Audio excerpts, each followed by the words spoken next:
ദൈവത്തിന് സ്തോത്രം. 1 തെസ്സലോനിക്കർ 2-ാം അധ്യായം അതിൻ്റെ 7-ാം വാക്യത്തിൽ നാം ഇപ്രകാരം വായിക്കുന്നു: ഒരമ്മ തൻ്റെ കുഞ്ഞുങ്ങളെ പോറ്റും പോലെ ഞങ്ങൾ നിങ്ങളുടെ ഇടയിൽ ആർദ്രതയുള്ളവരായിരുന്നു. അപ്പോസ്തലനായ പൗലോസ് തൻ്റെ സഭാവിശ്വാസികളായ തെസ്സലോനിക്കയിലുള്ള വിശ്വാസികൾക്ക് തൻ്റെ ലെറ്റർ എഴുതുമ്പോൾ, ഒരു കത്ത് എഴുതുമ്പോൾ അതിൽ പറഞ്ഞിരിക്കുന്ന ഒരു വാക്യമാണിത്. സഭാ ശുശ്രൂഷകനായിരുന്ന പൗലോസ് താൻ വിശ്വാസത്തിലേക്ക് കൊണ്ടുവന്ന തൻ്റെ പ്രിയ വിശ്വാസികളോട്, തൻ്റെ പ്രിയ ജനത്തോട് വളരെ ആർദ്രതയോടെ, കരുണയോടെ, വളരെ ഹൃദയസ്പർശിയായി പറയുന്ന വാക്കുകളാണിത്. ഒരമ്മ തൻ്റെ കുഞ്ഞുങ്ങളെ പോറ്റും പോലെ ഞങ്ങൾ നിങ്ങളുടെ ഇടയിൽ ആർദ്രതയുള്ളവരായിരുന്നു. തൻ്റെ വിശ്വാസികളെ ഓർമ്മിപ്പിച്ചുണർത്തുകയാണ്, ഞങ്ങൾ എങ്ങനെയെല്ലാമാണ് നിങ്ങളെ കരുതിയത്. ഒരമ്മ തൻ്റെ കുഞ്ഞുങ്ങളെ പോറ്റും പോലെ. ഹല്ലേലൂയ. അതെ, അപ്പോസ്തലൻ ഇവിടെ ഉപമിച്ചിരിക്കുന്നത് അമ്മ കുഞ്ഞുങ്ങളെ പോറ്റുന്നത് പോലെ തൻ്റെ സഭാ ശുശ്രൂഷകൻ തൻ്റെ സഭയിലുള്ള വിശ്വാസികളെ പരിപാലിച്ചു എന്നാണ്. വീണ്ടും ഇതിൻ്റെ 8-ാമത്തെ വാക്യം അവസാനം നാം വായിക്കുന്നു: നിങ്ങൾ ഞങ്ങൾക്ക് പ്രിയരാകിയാൽ ഞങ്ങളുടെ പ്രാണനും കൂടെ വെച്ചു തരുവാൻ ഒരുക്കമായിരുന്നു. വീണ്ടും 12-ാം വാക്യത്തിൽ നാം ഇപ്രകാരം വായിക്കുന്നു: ഞങ്ങൾ നിങ്ങളിൽ ഓരോരുത്തനെ അപ്പൻ മക്കളെ എന്ന പോലെ പ്രബോധിപ്പിച്ചും ഉത്സാഹിപ്പിച്ചും സാക്ഷ്യം പറഞ്ഞും പോന്നു എന്ന് നിങ്ങൾക്ക് അറിയാമല്ലോ. ഹല്ലേലൂയ. അപ്പോസ്തലനായ പൗലോസ് അതെ, ക്രിസ്തുവിൽ തൻ്റെ വേല ചെയ്തുകൊണ്ട് മുന്നോട്ട് പോകുമ്പോൾ തൻ്റെ സഭാവിശ്വാസികളെ ഓർമ്മിപ്പിച്ച് ഉണർത്തുന്ന ഒരു കാര്യമാണ്. അവരുടെ സ്നേഹം ജ്വലിക്കുവാൻ, ക്രിസ്തുവിനോടുള്ള അവരുടെ സ്നേഹം വർദ്ധിക്കുവാൻ താൻ എങ്ങനെയെല്ലാം അവരെ കരുതിയെന്നും ക്രിസ്തുവിൻ്റെ സ്നേഹം തൻ്റെ ജീവിതത്തിലൂടെ എങ്ങനെയെല്ലാം പ്രദർശിപ്പിച്ചു എന്നും അവരെ ഓർമ്മിപ്പിച്ചുണർത്തുകയാണ്. ഇത് ഒരു കർത്താവിൻ്റെ സ്നേഹമറിഞ്ഞ, യഥാർത്ഥമായും ക്രിസ്തുവിനെ രക്ഷകനായി സ്വീകരിച്ച് ക്രിസ്തുവിന് വേണ്ടി യഥാർത്ഥമായി സുവിശേഷ വേല ചെയ്ത അപ്പോസ്തലനായ പൗലോസിൻ്റെ അനുഭവമാണ് താൻ ഇവിടെ പറയുന്നത്. എന്നാൽ നമ്മുടെ കർത്താവ് നമ്മളോട് ചെയ്തത് എന്താണ് പ്രിയപ്പെട്ടവരെ? സ്തോത്രം. ഇവിടെ അപ്പോസ്തലൻ പറയുന്നു, സഭാ ശുശ്രൂഷകനായ ചർച്ച് പാസ്റ്ററായ അപ്പോസ്തലൻ പറയുന്നു, അമ്മ കുഞ്ഞുങ്ങളെ പോറ്റും പോലെ ഒരമ്മ തൻ്റെ സ്വന്തം കുഞ്ഞിനെ എങ്ങനെയെല്ലാം കരുതുന്നുവോ പോറ്റുന്നുവോ അതുപോലെ ഞാൻ നിങ്ങളെ സ്നേഹിച്ചു എന്ന്. എന്നാൽ ദൈവത്തിൻ്റെ വചനം പറയുന്നു, പെറ്റ തള്ള തൻ്റെ കുഞ്ഞിനെ മറക്കുമോ? അവൾ മറന്നാലും ഞാൻ നിങ്ങളെ മറന്നു കളയുകയില്ല എന്ന്. സ്വർഗത്തിലെ ജീവനുള്ള ദൈവം ഒരു പടി കൂടി കടത്തി പറയുകയാണ്. അതെ, ദൈവം അറിഞ്ഞിരുന്നു പെറ്റമ്മ പോലും മറന്നു പോകുന്ന ഒരു കാലം വന്നേക്കാം. പെറ്റമ്മ പോലും തൻ്റെ സ്വന്തം കുഞ്ഞുങ്ങളെ മറന്നു പോകുന്ന, അതെ, അവഗണിച്ച് കളയുന്ന കാലങ്ങൾ വരും.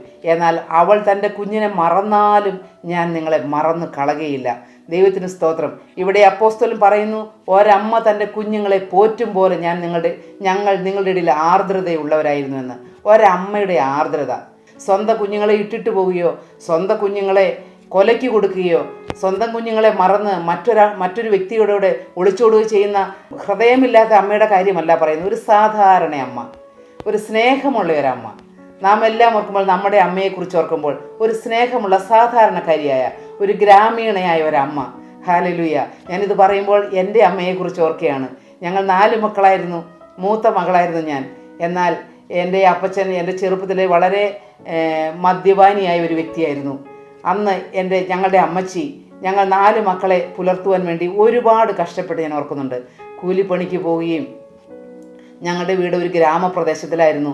അന്ന് ആ ഗ്രാമത്തിനടുത്തുള്ള വനത്തിൽ കാടുകളിലേക്ക് പോയി ഈറ്റ വെട്ടിക്കൊണ്ടുവന്ന് പനമ്പ് നെയ്ത് ഞങ്ങളെ ഒരു നേരത്തെ ഭക്ഷണം തരുവാൻ വേണ്ടി അധ്വാനിച്ച് ഞാൻ ഓർക്കുന്നുണ്ട്. അതുപോലുള്ള ഒരമ്മ, സ്വന്തം മക്കളെക്കുറിച്ച് കരുതുന്ന അമ്മ. പലപ്പോഴും സ്കൂളിൽ പോകുമ്പോൾ, സ്കൂൾ തുറക്കുമ്പോൾ, പല വർഷങ്ങളും സ്കൂൾ തുറക്കുമ്പോൾ ഞങ്ങൾക്ക് പുതിയ പാഠപുസ്തകങ്ങളോ അല്ലെങ്കിൽ പുതിയ വസ്ത്രങ്ങളോ പുത്തൻ ഉടുപ്പുകളോ പുതിയ ബാഗോ പുതിയ കൊടയോ അങ്ങനെ ഒന്നും ഉണ്ടായിരുന്നില്ല. പഴയ വസ്ത്രങ്ങൾ, പിഞ്ചി തുന്നിക്കെട്ടിയതായ വസ്ത്രങ്ങൾ, പഴയ പാഠപുസ്തകങ്ങൾ, ആരോടൊക്കെയോ വായ്പ മേടിച്ചതായ തുന്നിക്കെട്ടിയതായ നോട്ട് ബുക്കുകൾ, ഒരു കുടയൊന്നുമില്ലാതെ, ബാഗൊന്നുമില്ലാതെ, പുസ്തകങ്ങളെല്ലാം മാറത്തടുക്കി പിടിച്ച് സ്കൂളിലേക്ക് പോകുമ്പോൾ, സ്കൂളിൽ പുതിയ ബുക്കുകൾ വാങ്ങിക്കുവാനോ പുസ്തകങ്ങൾ വാങ്ങിക്കുവാനോ പൈസ ഇല്ലാതിരിക്കുമ്പോൾ എൻ്റെ അമ്മച്ചി കൂലിപ്പണി ചെയ്തും പനമ്പ് നെയ്തും എല്ലാം എങ്ങനെയെങ്കിലും പൈസ തരുവാൻ വേണ്ടി അധ്വാനിക്കുന്നത് ഞാൻ ഓർക്കുന്നുണ്ട്. ഒരമ്മയുടെ ആർദ്രത. പലപ്പോഴും നമുക്കറിയാം, നമ്മുടെ വീടുകളിൽ അപ്പന്മാരായിരിക്കും കുട്ടികളെ കൂടുതൽ ശിക്ഷിക്കുന്നത്. അമ്മമാർ ശിക്ഷിക്കുകയില്ല എന്നല്ല, എന്നാലും വടി വെച്ച് തല്ലുകയോ അല്ലെങ്കിൽ കൈ കൊണ്ട് അടിക്കുകയോ വളരെ ശിക്ഷിക്കുകയെല്ലാം ചെയ്യുന്നത് അപ്പന്മാരായിരിക്കും. എന്നാൽ അമ്മമാരുടെ ഹൃദയം പലപ്പോഴും ആർദ്രത നിറഞ്ഞതായിരിക്കും. അപ്പൻ ശിക്ഷിച്ചാലും അപ്പൻ വടി കൊണ്ടടിച്ച് ആ പാടുകളിൽ തലോടുകയും ആശ്വസിപ്പിക്കുകയും എണ്ണ പുരട്ടുകയും ഒക്കെ ചെയ്യുന്ന അമ്മമാർ, ഇതുപോലെ വാത്സല്യമുള്ളതായ ഒരമ്മ നമ്മുടെ കർത്താവ്. അതെ, പെറ്റ തള്ള മറന്നു കളഞ്ഞാലും മറന്നു കളയുകയില്ല എന്ന് പറഞ്ഞ നമ്മുടെ കർത്താവ് നമ്മളോട് സ്നേഹമുള്ള കർത്താവാണ്. നമുക്ക് കർത്താവിൻ്റെ സ്നേഹത്തെക്കുറിച്ച് ഓർക്കുമ്പോൾ, ഞാൻ എൻ്റെ ചെറുപ്പകാലങ്ങളിലേക്ക് ഓർക്കുന്നുണ്ട്, പലപ്പോഴും റേഷൻ കടയിൽ നിന്നെല്ലാം അരി വാങ്ങിച്ചുകൊണ്ട് വന്ന് ഒരു നേരത്തെ വയറു നിറച്ച് ഉണ്ണുവാൻ പോലും ധാരാളമായി വയറു നിറച്ച് ഭക്ഷണം കഴിക്കുവാനില്ലാത്ത സാഹചര്യങ്ങളിൽ പലപ്പോഴും കലത്തിൽ നിന്ന് ഞങ്ങൾക്കെല്ലാം കഞ്ഞി വിളമ്പി തരുമ്പോൾ എൻ്റെ അമ്മയുടെ പാത്രം എപ്പോഴും കാലിയായിരുന്നു. കുഞ്ഞുങ്ങൾക്ക് ഉള്ളത് ഭർത്താവിനും കുഞ്ഞുങ്ങൾക്കും വിളമ്പി കൊടുത്തിട്ട് അമ്മമാർ പലപ്പോഴും വയറ് നിറയാതെ മുണ്ട് മുറുക്കി ഉടുത്ത് എന്നെല്ലാം പറയുന്ന പോലെ, അതുപോലെ വിശപ്പോടുകൂടി തൻ്റെ സ്വന്തം കുഞ്ഞുങ്ങളെ പോറ്റുവാൻ വേണ്ടി അധ്വാനിക്കുന്ന അമ്മമാർ. നമ്മുടെ കഴിഞ്ഞ കാലങ്ങളിൽ നാം അങ്ങനെയുള്ള അമ്മമാരെ കണ്ടിട്ടുണ്ട്. ഞാൻ എൻ്റെ ഭർത്തൃഗൃഹത്തിലേക്ക് വന്നപ്പോഴും എൻ്റെ അമ്മച്ചിയെക്കുറിച്ച് പറഞ്ഞ് ഞാൻ ഒരുപാട് കേട്ടിട്ടുണ്ട്. തൻ്റെ 3 ആൺമക്കളെ പുലർത്തുവാൻ വേണ്ടി എൻ്റെ ഹസ്ബൻഡിൻ്റെ പിതാവ് ഒരു ഭ്രാന്തനായ ഒരു വ്യക്തിയായിരുന്നു അവരുടെ എല്ലാം ചെറുപ്പകാലത്ത്.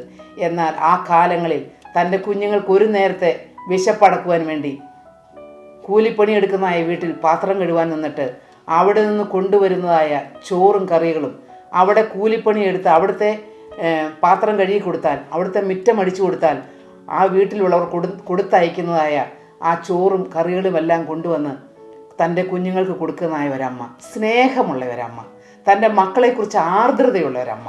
ഹല്ലേലൂയ! ഈ ഭൂമിയിലെ ഒരമ്മയ്ക്ക് ഇത്രയേറെ ആർദ്രതയുണ്ടെങ്കിൽ, ദോഷികളായ നിങ്ങൾ നിങ്ങളുടെ മക്കൾക്ക് നല്ല ദാനങ്ങളെ കൊടുക്കുവാൻ അറിയുന്നുവെങ്കിൽ, സ്വർഗസ്ഥനായ പിതാവ്, നമ്മുടെ പിതാവ് തന്നോട് യാചിക്കുന്നവർക്ക് എത്രയധികമായി കൊടുക്കും. പ്രിയപ്പെട്ടവരെ, നമ്മുടെ സ്വർഗത്തിലെ അപ്പൻ, സ്വർഗീയ പിതാവ്, നമ്മുടെ കർത്താവായ യേശു ക്രിസ്തു, പരിശുദ്ധാത്മാ ദൈവം, ത്രിയേക ദൈവം നമ്മോട് ആർദ്രതയുള്ളവനാണ്. ഹല്ലേലൂയ! അതെ, ഒരമ്മ ഈ ഭൂമിയിലെ ഒരമ്മയെ പോലെയല്ല, ഈ ഭൂമിയിലെ അമ്മയേക്കാൾ അപ്പനേക്കാൾ എത്രയോ ആർദ്രത നിറഞ്ഞവനാണ് നമ്മുടെ കർത്താവായ യേശു ക്രിസ്തു.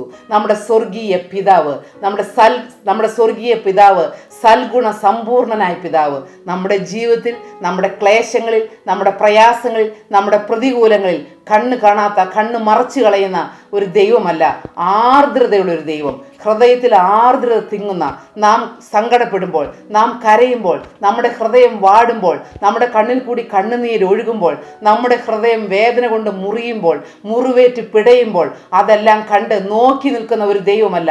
ഒരമ്മയേക്കാൾ, പെറ്റ തള്ളയേക്കാൾ, നമ്മെ പോറ്റി വളർത്തുന്ന അപ്പനേക്കാൾ, നമ്മുടെ സഹോദരങ്ങളെക്കാൾ, നമ്മുടെ പ്രിയപ്പെട്ടവരെക്കാൾ, നാം ഏറ്റവും പ്രിയം വെച്ചിരിക്കുന്ന എല്ലാവരെക്കാളും ആർദ്രതയേറിയ ഒരു ഹൃദയമുള്ള ഒരു ദൈവം നമുക്ക് സ്വന്തമായുണ്ട്. അതുകൊണ്ട് നാം ഭാഗ്യശാലികളാണ്. ഒരു കർത്താവിനെ അറിയുന്ന ഒരു ദൈവപൈതലിൻ്റെ ഭാഗ്യമാണത്, ഭാഗ്യ പദവിയാണത്. പെറ്റ തള്ള തൻ്റെ കുഞ്ഞുങ്ങളെ പോറ്റുന്നതിനേക്കാൾ അപ്പുറമായി ആർദ്രതയേറിയ ഹൃദയമുള്ള ഒരു സ്വർഗത്തിലെ ദൈവം ജീവിക്കുന്നു. ഹല്ലേലൂയ! ആ ദൈവം നമ്മുടെ പ്രിയനായ കർത്താവാണ്. ആ ദൈവം നമ്മുടെ ചങ്കാണ്. ആ ദൈവം നമ്മുടെ ഉയിരാണ്. ആ ദൈവം നമ്മുടെ അഴകാണ്. ആ ദൈവം നമ്മുടെ എല്ലാമാണ്. ഹല്ലേലൂയ! ഒരു തരി പോലും കുറയാതെ ആ ദൈവത്തെ, ആ കർത്താവിനെ നാം സ്നേഹിക്കുന്നുവെങ്കിൽ, നമ്മെ ഒരു ഇമ പോലും വെട്ടാതെ, നമ്മെ ഒരു കണ്ണിമ ചിമ്മാതെ നമ്മെ നോക്കി പുലർത്തുന്ന നല്ലൊരു കർത്താവുണ്ട്. ഹല്ലേലൂയ! ഈ കർത്താവിൻ്റെ പിന്നാലെ പുറപ്പെടുന്നത്, ഈ കർത്താവിൻ്റെ പിന്നാലെ അവൻ്റെ വേല ചെയ്തുകൊണ്ട് ഈ കർത്താവിൻ്റെ പിന്നാലെ പോകുന്നത് ഏറ്റവും മനോഹരമാണ്. അതുകൊണ്ട് ഒരു ദൈവപൈതൽ സങ്കടപ്പെടേണ്ടതില്ല, ഭാവിയെക്കുറിച്ച് ആകുലപ്പെടേണ്ടതില്ല. പെറ്റ തള്ളയേക്കാൾ, ഉറ്റു സ്നേഹിക്കുന്ന പിതാവിനേക്കാൾ, പ്രിയരായ സഹോദരങ്ങളെക്കാൾ എല്ലാം നമ്മെ പോറ്റി പുലർത്തുന്ന, ആർദ്രതയോടെ നമ്മെ സ്നേഹിക്കുന്ന, നമ്മെ തലോടുന്ന, നമ്മുടെ കണ്ണുനീരൊപ്പുന്ന നല്ലൊരു കർത്താവ് ജീവിക്കുന്നു.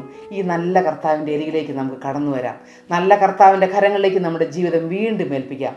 നമ്മെ സ്നേഹിക്കുന്ന, ആർദ്രതയുള്ള ഹൃദയമേറിയ ആ നല്ല കർത്താവിനോട് നമുക്ക് പറയാം, കർത്താവേ, അങ്ങൻ്റെ എല്ലാമാണ്, അങ്ങൻ്റെ സർവസ്വവുമാണ്. ഹല്ലേലൂയ! പ്രിയപ്പെട്ട രാജേഷ് ഏലപ്പാറ പാസ്റ്റർ എഴുതിയതായ ഒരു മനോഹരമായ ഗാനം ഇങ്ങനെയാണ് പാടുന്നത്. എൻ്റെ ചങ്കാണേ, എൻ്റെ ഉയിരാണേ, എൻ്റെ അഴകാണേ, അമൃതാണേ യേശു.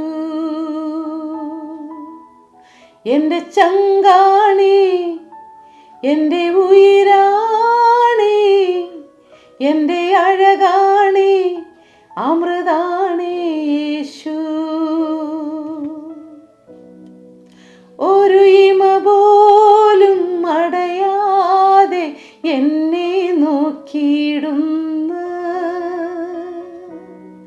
യേശു അപ്പയാണ് എപ്പോഴും എൻ പ്രിയ തോഴനായി.